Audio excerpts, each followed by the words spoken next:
homme vole le portefeuille d'un riche, mais la seconde d'après, il le jette par terre. Il s'avère que Charles fait partie d'une organisation de grands voleurs. Cette organisation a des règles strictes. Personne n'a le droit d'enfreindre les règles. Même lorsque l'homme riche lui a donné un billet de 100 $, Charles n'a pas pu le prendre et l'a donné à une femme qui mendiait de l'argent. Dans cette organisation de grands vols, Charles est très doué pour voler, quelle que soit la complexité de la serrure. Elle s'ouvre en 15 secondes. Chaque nuit, il se glissait dans les maisons des marchands véreux et des fonctionnaires corrompus et volait les objets les plus précieux pour les donner aux pauvres. Et à chaque fois, il laissait derrière eux un mur géant de graffiti. Bientôt, l'organisation devient célèbre sur l'internet, ce qui rend Charles encore plus heureux. Un jour, il s'est introduit dans la maison d'un juge, comme il le faisait toujours. Mais Charles a été surpris de constater que le juge n'avait pas beaucoup d'argent, mais beaucoup d'accessoires étranges. Au lieu de cela, il a trouvé beaucoup d'accessoires étranges, et il a également trouvé beaucoup de photos intimes de jeunes hommes dans les tiroirs. Une découverte aussi excitante a immédiatement intrigué Charles. Il fouilla le sous-sol et trouva une pièce secrète derrière une armoire. Mais lorsqu'il a regardé par l'œil de chat de la porte, Charles a été tellement choqué qu'il a rebondi sur le sol.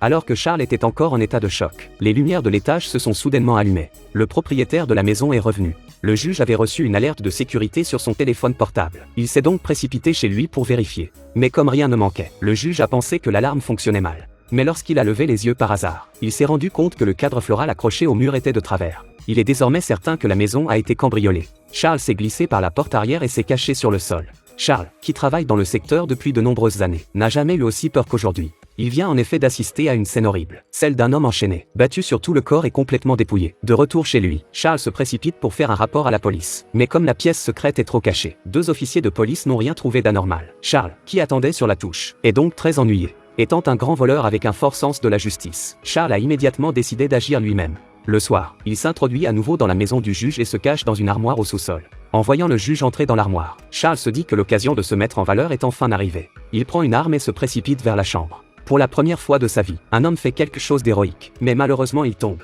La scène soudaine stupéfie le juge pervers, qui lève la planche dans sa main et la balance tout droit vers le bas. Quelques heures plus tard, les cendres de Charles sont jetées dans les toilettes. Lisa, qui n'a pas vu son fils depuis des jours, appelle la police. Pascal, le meilleur ami de Charles, se précipite à la maison pour le réconforter. Mais lorsque la police demande comment va Charles, Pascal a l'air un peu paniqué. Pascal avait l'air un peu paniqué, comme s'il savait quelque chose. Il s'avère que Pascal est également membre de l'organisation de grands voleurs et qu'il travaille avec Charles depuis longtemps. Ils se sont introduits dans les maisons de nombreuses personnes riches et ont fait des choses extraordinaires ensemble. Mais il y a 2 mois, lorsque sa petite amie est tombée enceinte, Pascal a décidé de quitter l'organisation et d'être un bon père. Mais il savait aussi que la dernière cible de Charles était la famille de ce juge pervers. Maintenant que Charles a des ennuis, il a l'impression que le juge y est pour quelque chose. Il vole donc le courrier du juge pendant la nuit et le cache dans le tiroir de la chambre de Charles. Avec son aide, Lisa réussit à trouver l'indice. Elle en parle à Emma, qui est en charge de l'affaire. Elle a également fait remonter la disparition de Charles à ce quartier. Et voilà que cet indice vient confirmer ses soupçons. Emma a de nouveau conduit l'équipe à la maison du juge et, après une recherche minutieuse, ils ont finalement trouvé une pièce secrète au sous-sol.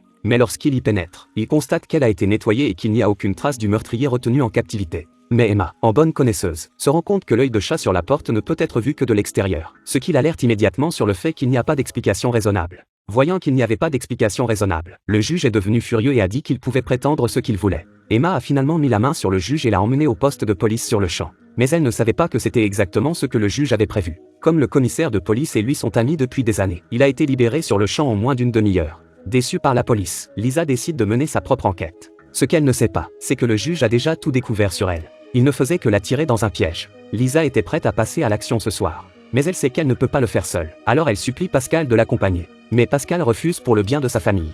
Lisa n'a pas d'autre choix que de se rendre seule chez le juge. Elle trouve la clé dans une boîte sur la porte et entre chez le juge. Mais elle ne savait pas que le juge avait tout planifié. À peine entrée dans la maison, le juge est apparu et l'a arrêtée. La femme a vu son fils se faire démembrer devant elle, sans qu'elle puisse rien y faire. Devant l'expression effrayée de la femme, le juge lui a même expliqué qu'il était nécessaire de démembrer un homme parce qu'il était plus grand, mais pas une femme qui était si petite. Quelques heures plus tard, Lisa a été réduite en cendres en même temps que l'homme. N'ayant pu contacter Lisa pendant longtemps, Pascal, inquiet, s'est précipité chez lui. Mais les fruits dans la pièce étaient pourris et sentaient mauvais. Pascal a compris qu'il était arrivé quelque chose à Lisa. Il se rend chez le juge pour la chercher, mais constate qu'elle a déménagé. Pascal casse la vitre et entre à l'intérieur, mais il ne trouve rien d'utile. En rentrant chez lui, Pascal est furieux et se dit que s'il n'avait pas été aussi timide et ne l'avait pas accompagné, Lisa n'aurait pas eu d'ennui. Il confie à sa petite amie tous ses secrets, mais apprend qu'elle connaît le juge et qu'il vient dans leur école la semaine prochaine pour donner une conférence. Suivant l'exemple de sa copine, Pascal attend que le juge ait fini son discours. Il le suit jusqu'à son nouvel appartement. Sachant qu'il est un méchant, Pascal ne se précipite pas, mais attend longtemps dehors, jusque tard dans la nuit, quand le juge est endormi, avant de se faufiler à l'intérieur.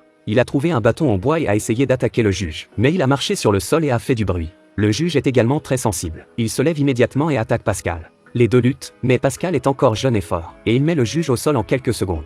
La colère et les remords de Pascal le poussent à donner plus de coups qu'il ne peut en donner. Bientôt, le juge n'en peut plus et avoue tous ses crimes. Quelques instants plus tard, Pascal se rend en boitant au garage et trouve la pièce secrète dont on lui a parlé. Mais il ne s'est pas rendu compte qu'il y avait un homme à l'intérieur. Pascal le calme et lui dit qu'il a appelé la police. Même s'il n'a pas pu sauver ses amis à temps, il a pu venger leur mort. La police arrive bientôt. Quand Emma arrive sur les lieux, elle voit le juge ligoté et accroupi sur le sol, avec un beau graffiti de sa signature sur le mur où l'on peut lire Icam Bay.